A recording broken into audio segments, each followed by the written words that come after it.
आणि भार्गवीला घ्यायला आली होती तिची मम्मी, तेव्हा तिने आंबे आणले बघा. असे याच्यापेक्षा मोठे मोठे आंबे होते. मी व्हिडिओमध्ये बऱ्याचदा दाखवली. अर्धा अर्धा किलोचे आंबे होते आईच्या शेतामध्ये. पण बंदरांच्या कारणाने काय आंबे खायला भेटत नाही आणि काही नाही. माझे आई वडील तर दिवस दिवस बंदरांना जागत असतात, म्हणजे हाकलायसाठी. आणि एवढे म्हणजे खाली झाडं आहेत ना, फांद्या खालपासून आहेत, त्याच्यामुळे माकडं पण दिसत नाहीत लगेचच. कसे घेऊन जातात, कसे तोडून जातात माहिती पडत नाही. तर हे आंबे गावावरून आलेले आहेत आणि हे काल बाजारामधून आणले मी 2 किलो आंबे. तर ते आज सकाळी सकाळी गेले बघा गावाला. 1 किलो त्यांना दिली मी आंबे. आणि आता मी रस बनवणार आहे आंब्याचं मस्तपैकी असं. हा आमचा जो टॉयलेट जवळ आहे ना, तो आंबा आहे हा. हा छान आहे. आणि हा जो होता ना खाताजवळ एक छोटा, पहिल्याच वर्षी लागलेला म्हणत होती, त्याचा आंबा आहे हा. तर असे आहेत बघा आंबे. आता आंबे खायची मजा आहे, पण त्यांनी खाल्लेलं नाही, मलाच जास्त पाठवलं. घरी जास्त खाल्लं नाही, खायलाच आहेत अजून. एवढं कास्तकार पिकवतो, एवढं लहानाचं मोठं करतो, झाडाला आंबे लागतात, काही पण पीक येते, पण जंगली जनावर काही राहू देत नाही, खाऊ देत नाही. आता माझ्या आईच्या गावाकडे तर भरपूर प्रकारचे जनावर आहेत, छोटासा जंगल आहे तरी सुद्धा. पण सगळ्यात जास्त हैदोस कोणाचा असेल पिकांना, तर माकडांचा आहे आणि डुकरांचा आहे. अशी गंमत आहे. तोंडाला आलेला घास खाऊ नाही देत कास्तकारांना.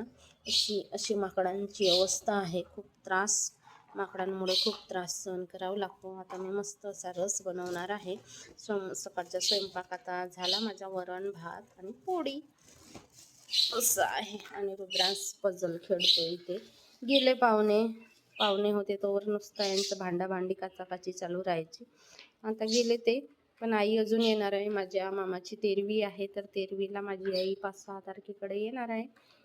तोपर्यंत उद्या जाणार आहेत सकाळी लवकर पाहुणे म्हणजे पण भार्गवी वगैरे तिची मम्मी आली आहे घ्यायला. तर आणि दुपारी ऊन पण भरपूर होते आणि जेवणाची वाट बघत बसणार. त्या वेळेपर्यंत घरी पोहोचणार, तर नाश्ता पाणी करून ते लवकर जातील उद्या. त्याच्यामुळे त्यांच्यासाठी मी पाहुणचार करते. मुगाच्या डाळीचे वडे याच्यासाठी करते की मग 2-4 वडे माझ्या वडिलांसाठी पण पाठवता येतात. एकतर माझे वडील गावी येत नाही आणि त्यांना वडे आवडतात. पाठवतेच कोणी पण आले तर वडे वगैरे बनवून. कसं ते येत नाही म्हणून आपणच त्यांच्यासाठी बनवून पाठवायचं. स्वयंपाक वगैरे करायला भरपूर वेळ झाला होता, कारण ना पाऊस आला. आम्ही मार्केटमध्येच फसून राहिलो. तिकडून आल्यानंतर लाईट पण अदामदामध्ये जात होती आणि अशा लाईट जाण्या येण्याच्या मधामध्ये स्वयंपाक, भात, भाजी, वडे, बाजार ठेवणं, परत मुलं उचूक काही ना काहीतरी करत होते. हे सगळं झालं. वगैरेंसाठी मिरच्या घेतल्या होत्या 4 किलो. त्याच मी मिरच्या नीट करून देते, कारण भार्गवीची मम्मी येणार होती ना, त्याच्यासाठी तिच्या यायच्या आधी मला हे सगळं दळून वगैरे आणून घ्यायचं होतं. मग मी तिच्या यायच्या आधीच दळण वगैरे करून घेऊन आली. मिरचीचं तिखट, आणि मला तर काही करायचं नव्हतं कारण माझ्याकडे मिरचीचं पावडर होतं. पण हे आईचे ना आता शेतीची कामं होते भरपूर, त्यांना वेळ पण नव्हता. म्हणून मग तिने पैसे दिले होते मला, घेशील, नीट करशील आणि दळून वगैरे आणशील आणि येऊ कोणतरी मुलांना घ्यायला, तेव्हा मग आम्ही घेऊन येऊ असं त्यांचं ठरलेलं होतं.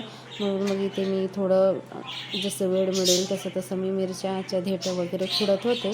पण पटकनच झाले आणि येणार आहे म्हणून जरा लवकर काळजी वाटली, नाहीतर अजून आरामात झाले असते. मिरचीचे देठं खुडणं म्हणजे माझ्या जीवावर येते. हिरवी मिरच्या पण कापायला असं थोडंसं जीवावर येते मला ना. पटकन आग होते, हात वगैरे आग होतात आणि तोंडाला वगैरे पण आग होते.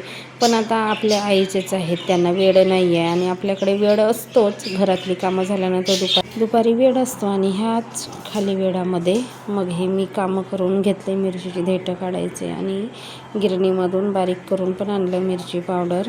इतक्यामध्ये आमच्या गुलाबाच्या झाडाला मस्त अशी फुलं आली. पण आता उन्हाळ्याचे दिवस आहेत म्हणून मोठ्या साईजमध्ये नाही उमलत, जरा छोट्या साईजमध्येच उमलतात.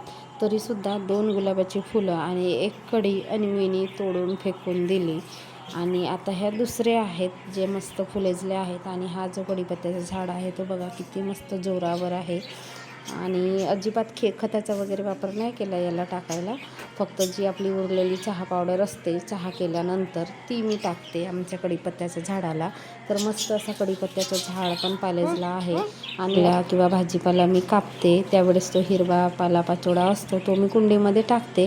त्याच्यामुळे खत झाला आणि ज्या कारलीच्या बिया होत्या त्या जगल्या म्हणून इथे झाडं दिसत आहेत कारली.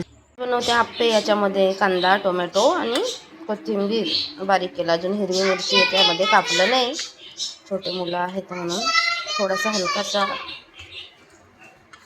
सोडणार आहे मिरची पावडर. कांदा टोमॅटो लसणचं खात नाही म्हणून त्याच्यासाठी प्लेन थोडंसं ठेवलं. खाल्लं तर खाल्लं, नाही तर काही खात नाही.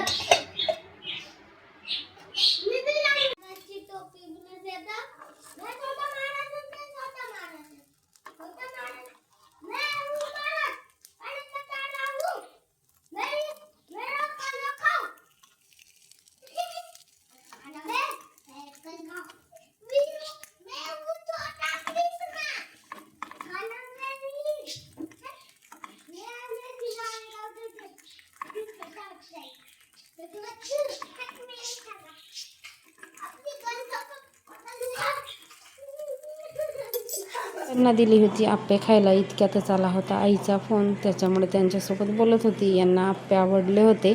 आणि ही जी आहे ना चटणी, ती मोमोज आणले होते काल संध्याकाळी, त्याची चटणी आहे, फ्रीजमध्ये ठेवली होती.